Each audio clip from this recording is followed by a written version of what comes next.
Hello, everyone. Thank you for joining. My name is Emma Vecellio. I'm the Library Relations Manager at the University of Michigan Press, which is a part of Michigan Publishing, which is a part of the University of Michigan Library, but I'll talk about that in a second. I use she, her pronouns, and I'm really excited to be here. Thanks all for joining. It's really nice to be back in person and not presenting on Zoom and trying to do notes and all of that on one screen. So in the next 20-ish minutes, I'm going to walk through the relationship between the press and the library, especially as it relates to the opening and expansion of our access to our ebooks. I'll spend a few minutes kind of talking about the background of our organization and what we're doing with open more generally.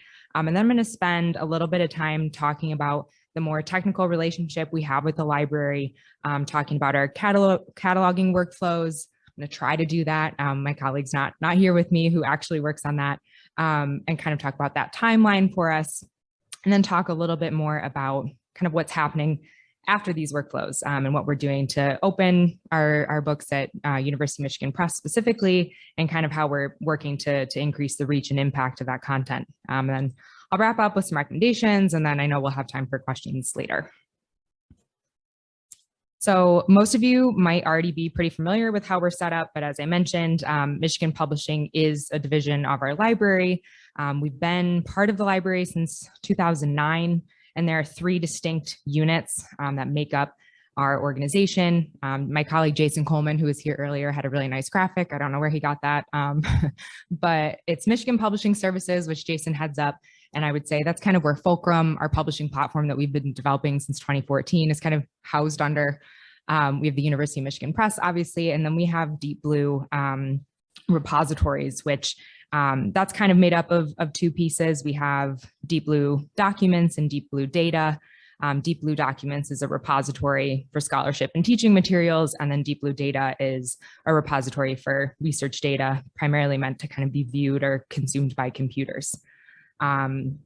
With the press specifically, we publish in a few different areas: political science, theater and performing arts, American studies, which increasingly has been disability studies and gender studies, and Asian studies are primarily our big subject areas. And then we also have a regional Great Lakes list and an English language teaching textbook program. And then with Michigan Publishing, we've been working with a few open access publishing partners for the past couple of years. So Amherst College Press, Lever Press, those are both clients that we have on Fulcrum. Maze Books is a University of Michigan imprint that is kind of a variety of projects, but that is primarily a lot of University of Michigan faculty. And then the University of Michigan Press, obviously hosted on the Fulcrum platform and is increasingly open, but we'll talk about that a little bit later. So as a larger kind of organization, we've been thinking a lot about the question, how do we demonstrate our values? How do we live our values? And I think a piece of that stems from the fact that our status changed in 2014 as a press, at which point we changed from auxiliary to designated, which essentially changed the way we were defining success. So that meant that instead of the goal to be really making a lot of money, it was to advance our mission, which is really to lead the development of digital scholarship and support the dissemination of knowledge as widely and freely as possible. So a lot of the strategic directions and objectives we've mapped out as a library and as a press really encapsulate that mission. And recently, we kind of redefined some of those values and things that we're really working towards the next 5 to 7 years. And these are linked, and I know I forgot to mention I have the bit.ly link on the first slide, which I can share out later if folks are interested in accessing some of this. But just a few that I'll kind of mention: exploring new ways to support the whole life cycle of scholarship, taking a holistic, multidisciplinary approach in strengthening the library's commitment to advancing open research and scholarship, developing, cultivating, and supporting new publishing models with a particular emphasis on monograph publishing and open infrastructure. And the University of Michigan Library also supports the NYSO Open Discovery Initiative and its recommended practice on promoting transparency and discovery, something that we're committed to and are sharing in an ODI conformance statement, which again is all kind of linked here. And building on that, we kind of map out our own specific goals in Michigan Publishing, and our values are very much in line with that. But listed here, I have a few that we've been focusing on. So faculty public engagement, academic innovation, and diversity, equity, inclusion, and accessibility. So with faculty public engagement, we're really thinking about how scholarly literature has and can have an impact outside of the academy, especially as more and more of our content is going open. With academic innovation, we're thinking about how scholars who use digital tools to publish their work and how we can really help them to use the affordance of digital more broadly to share the scholarship, especially with the work that we're doing on Fulcrum. And lastly, with DEIA, we're really thinking about how we can advance our values through open publishing and infrastructure and what that means in our editorial process and discovery processes and all that. So there's been a lot that we've been working on to continue advancing these values and obviously making sure that this content can get out there and can be consumed by a much broader community is a big part of that. So I'll talk about the MARC record stuff in a lot more detail in a second, but the Fulcrum platform is obviously a big piece of that. We've been spending a lot of time improving the accessibility of both the content and the platform so that it's much more inclusive to a larger community. And I'll speak a little bit more about that later as well. With the platform, we've integrated tools like Hypothesis, which is an annotation and highlighting tool, as well as altmetrics and dimension badges, which you can kind of see. This is an example of our kind of book homepage, if you will, on the Fulcrum platform. So this is a UM Press title, and you can kind of see on the left-hand side that little badge right under the cover image. That's an altmetric badge. So it'll kind of show the kind of social media engagement and other engagement kind of in the larger world. And then the citable link, the DOI there, which we make sure to have with all of our titles, and then additional metadata that kind of spans down the page a bit more. And we've obviously worked pretty hard to set up discovery partnerships with our vendors and are making sure that that's all being pushed out. But again, I'll talk about that in a bit. So very key part of our library press partnership has a lot to do with the behind the scenes technical work, especially as we've been working to open more and more titles and bringing more partners on board. So I'm going to attempt to walk you through the timeline will be fine, but then the two diagrams after that will be interesting. And I want to acknowledge the help provided by my colleague, Jennifer Meekoff, who is the Associate Director of Technical Services in the University of Michigan Library, who helped put the diagrams together. So what I really want to highlight here with the partnership timeline is that this has been a highly iterative process. We're continually working to refine that workflow. There's a lot of communication back and forth with the library, and we're trying to figure out new things as they arise, especially trying to gauge what's in scope, how many partners they can help us manage. Obviously, the University of Michigan press relationship is one that's been longstanding, and that continues to kind of be a priority for them.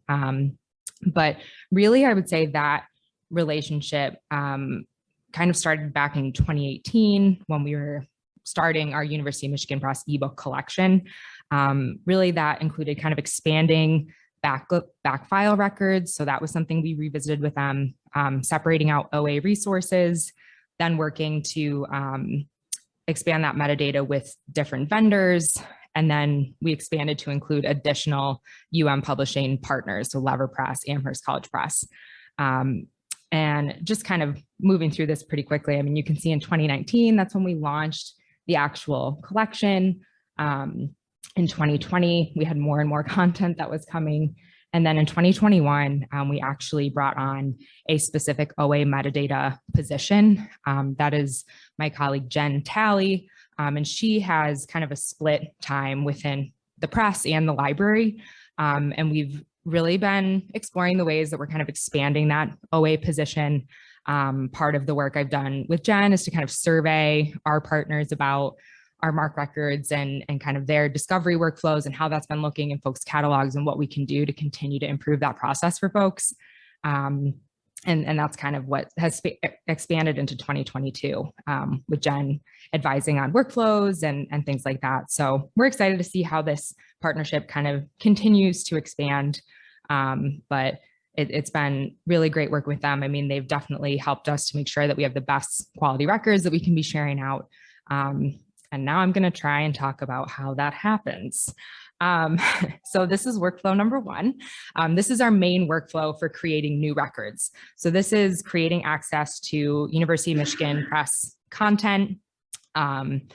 And really, this provides metadata. Oh, this is going to be fun for the pre-pub version. So this is kind of what this first automation is. So provides kind of a book mock-up, publication info, kind of some of that basic metadata. But I think the key part there is that the open access information is included there. I forget exactly which field. Let's see, access OA indicator. So it's kind of represented here in this lower box, 856. I hope you can see it because I'm not going to try to read the rest of that.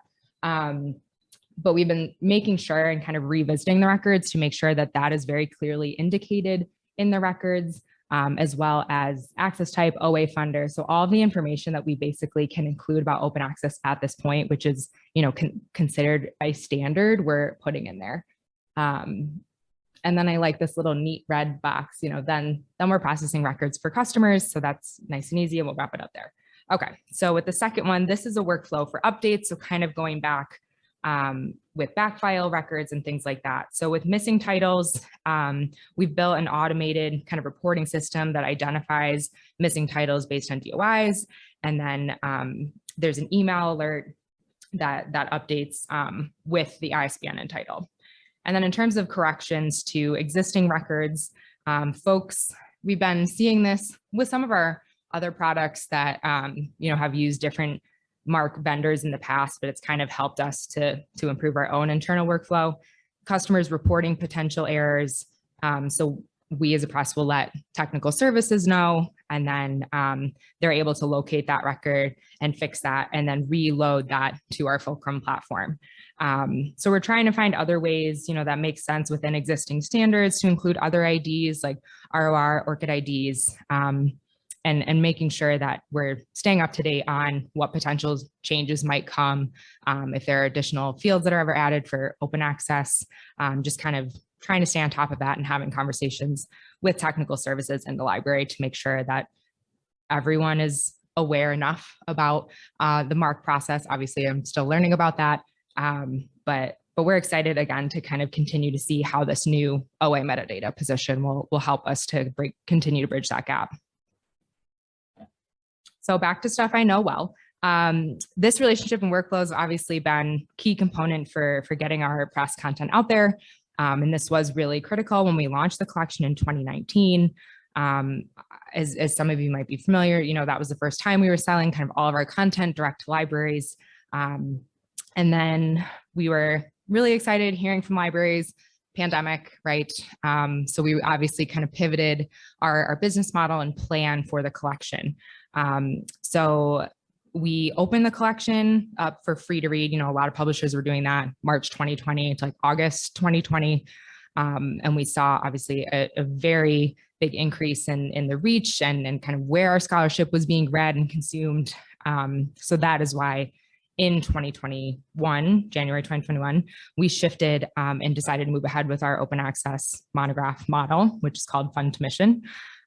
With that model, we're aiming to convert at least 75% of our front list monographs for research and teaching to open access by the end of 2023.